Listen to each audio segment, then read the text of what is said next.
Would you say I'm the Oscar Isaac of getting real?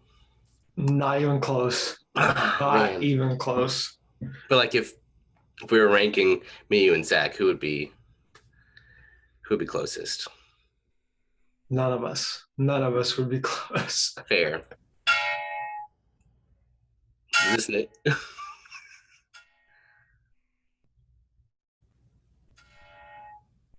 Here I am.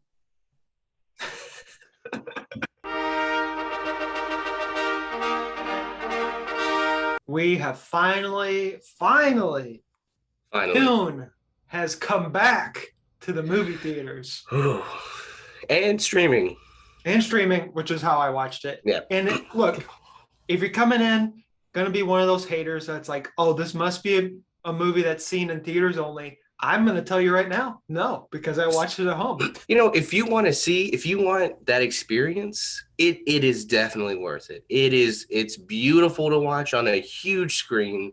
So if that's what you want to do, go do that. But if you can't do that, it's awesome that you can sit at home and watch it. It's awesome that now, like tonight or tomorrow, probably for the next week, I'll just go home and rewatch it like 7 times. So we watched Dune, obviously. Dune, just and doing if it up. and if you don't know anything about Dune, it has a long storied history of trying to be made coherently.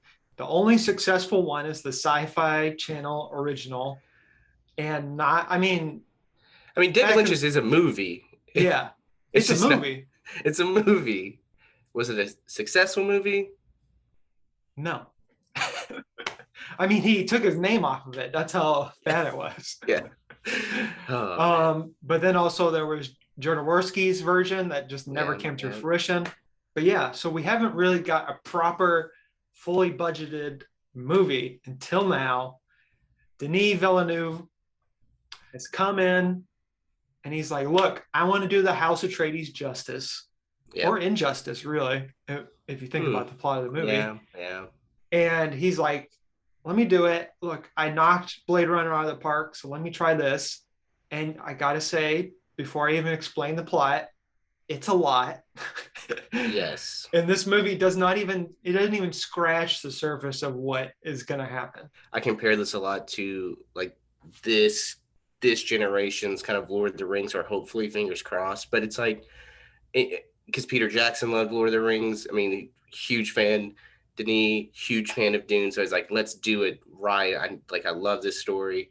But also thinking about it, I think about the first 20 minutes of Lord of the Rings and how much it's just like, here you go, here's the plot. And Mhm. then Dune is nothing like that. It's just like, hey, here's some words. Here's the deal, Pat. I don't know. So this movie is mostly about the fall of the House Atreides and what leads up to that, and also how it happens. And I'm trying not to give away too much, Yeah. but also, again, like I said, it's just scratching the surface of what Dune is about. Basically, Timothée Chalamet is Paul Atreides, and he is the one. Maybe. And Don't know yet. maybe don't know yet. And Nope. his Nope. father is Oscar Isaac, who is the Duke of the House Atreides, Leto Atreides, no relation to Jared. Uh, and his wife, Thanks for clarifying. yeah, just make sure. Timothy's mom is Rebecca Ferguson as Lady Jessica, and she is part of the Bene Gesserit. Look, I'm already confusing you. Just know that the House Atreides is this cool human family in the year like 10,000 Yeah. something something. And they are sent to the spice world to run, basically collect the spice for everybody else to use it for interspace travel. But the previous group is mad that they got kicked out, and it's ran by The Harkonnens, the yes. Harkonnens, ran by the Baron, who is just a gross, nasty looking dude, Yep. and his nephew is Dave Batista, looking just the palest you've ever seen him. There's so many characters. There's so Yes. many revolving things. Jason Momoa, Javier Bardem, Zendaya's in this. Josh Brolin, Stellan Skarsgård, obviously. David Yeah. Desmalchian. We got Chang Chen as well. There's just so many people, and there's going to Yeah. be even more people if the sequels happen too. Yes. So yeah, it's about the fall of the House Atreides and what happens. Your classic Christ metaphor with some Shakespearean things in there. Take Shakespeare, a little bit of the Bible, a lot of sci-fi, and just cram it all together and throw a bunch of other random stuff in there and political, strife, and you got Mhm. Dune. I just want to commend the cast here because the Yes. cast is just amazing.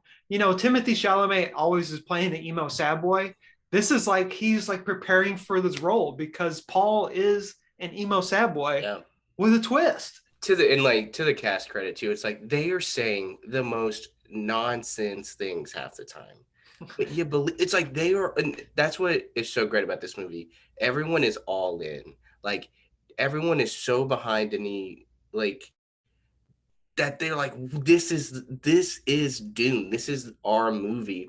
And it really shows like Jason Momoa is like 100% in, Brolin 100% in, Stellan Skarsgård, just the weirdest thing he's maybe ever done. Yeah. Like it's just like everyone is like 10 out of 10 performance wise. There's not a weak performance in here. And then just like the most bonkers, beautiful visuals Oh my for God. like Yeah. of like not only this year, but probably the last like since Blade Runner 2049. It's like, man, this movie, it's an experience acting. Yeah. It's bananas to me that they were able to pull this off. Like you said it earlier, it felt like Lord of the Rings, but this felt like I think it's like sci-fi. You get to go nutso with Yeah. cinematography because you're like, let me just think of the craziest thing and then just do it. There's just so much at work here with the cinematography, with the design of everything. I mean, I think there's a moment where a ship opens up, and I'm like, the way it opens up, I'm like, someone just like painstakingly did that, and it just immerses you in that world. I mean, there's a scene. I don't know why this is the shot that kind of sticking out to me the most was when the Bene Gesserit, like they show up on Caladan to kind of to interview Paul, put him through a test, whatever. And the ship opens, they're walking in the rain. And I'm like, this has nothing to do with the story, but my God, it looks so incredible. Like and I was worried that like, we were gonna get all these shots and there just wasn't gonna be much substance there, or it was just gonna be, hey, look at this. And yeah, look at this too. Like look at the plot and the characters and the dialogue and whatever. But there are moments where they're like, look at how cool this is, but also it doesn't take too much away from it. I know a lot about the story is kind of confusing because they use different words and phrases and they talk about spice and how it has a psychoactive effect Yeah, and all this sci-fi jargon. But at the end of the day, the story is pretty simple. It's yeah, just you have to get past all of the weird words they use and the way they're talking. But I think what Denis does here really well is that it's a simple story, but he makes it like bigger, bombastic at the same time while it's understated and like it's not over the top. yeah, Like you could easily, I mean, that's what David Lynch went. He went with over the top, and then the studio was like, "No, nah, we're just gonna cut it to whatever we want." Here, Denis like, "Okay, I'm not gonna go over the top. This is a sci-fi epic, yes, and it's gonna be crazy and loud when it needs to yeah, be, but also it's gonna be quiet and soft." yes, And even like the moment between Baron and Leto is like, it is a quiet moment, yes, but it's yeah, such a powerful, dense moment, and you're just yeah. like, you feel the weight of it. Denis is such a fan of this, but it's awesome that he could take a step back and say, all right, I've got to, I've got to cut some of this while also telling an intriguing story, not boring people to death, like, and have these real human moments. And it's great that like he was able to do like it like having read maybe like I'm like a fourth of the way through the book right now. Like having read that even that much, I'm like, gosh, it is insane that he is still able to keep that story intact, elevate the things that matter, like the emotion, like the relationships, and the struggle of Paul, and not just like bore people to tears. Like it's a feat, man. It is definitely exactly what everyone was hoping for and just a little bit more. Yeah, Now, I will say this movie, if you're just like a casual sci-fi fan or you're just like a casual moviegoer and you're trying to wonder what this is about, you're probably not going to like it because it is not exactly it's not a Christopher Nolan Interstellar sci-fi.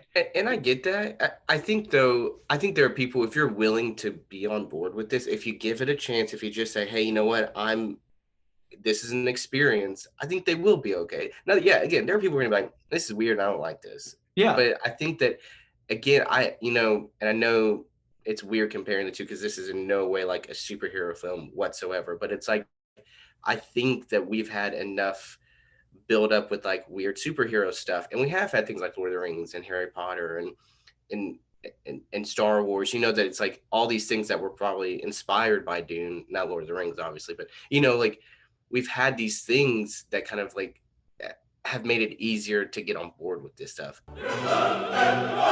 This first half, without getting into too many spoilers, there's so many fun, great, incredible characters that by the end, where the story has taken us, you're like, oh, you're just intrigued by what's going to happen, but you're kind of like a little. I felt a little bummed that I'm like, oh, we're done with some of these characters, whether it's the story wise or like it won't be another. It'll be like the end of the movie before we see some of these characters again. It's the way yeah, it ends, like but it still feels like a complete movie. I will say that it feels complete. They have to make a sequel though, because I would be really mad if they don't. Not mad, just sad. I'd be a sad yeah. emo boy if they don't. Be a real Paul Atreides. But the ending is open-ended. Zendaya's like, hey, welcome to the club, let's Yeah, go. And but also, having read some of the books and have watched all of the sci-fi series, I know that certain characters that we've seen in this that we think are dead are coming back. yeah, So like Duncan Idaho, he's gone to most people that don't watch this movie, but he's like a yes, big yeah, part of the stuff coming up. So it's like it's really cool that you can make it new for newer fans. Like yeah, people are just watching this, never had consumed any of the content before. They're going to be in for the biggest ride of their lives, and I'm yeah. so jazzed about it. The downfall of it, like the fall of the House of Atreides, like the the person who's kind of the like linchpin and all of that, like it is revealed. I mean, like a good 20 pages into the book, but they Mm-hmm. do it so masterfully here that like you're like, oh, and I knew I knew what was going to happen, but the way that it plays out, they do it to where like it's not just spoiling everything from you off the bat. Like you don't know all of these like motivations yet, and yeah, it does do a great job. I mean, and I am excited. It's to me, it's almost like a perfect movie. My only complaint is that I don't. I know that people can shave, but it's like, why does Jason Momoa start off with a full beard at the beginning of the movie? And he's just slowly cutting it down until he has no beard at the end of the movie. I think it's just denoting that the length of time this has passed. So Yeah, but wouldn't you start no beard and then go like gnarly beard by the look, end of it? Denis gonna do what he wants to do. Let Denis him gonna do it. Denis, like How many thumpers out of 10 would you give this movie? wow, that's something we didn't even talk about. We didn't even talk about the sandworms.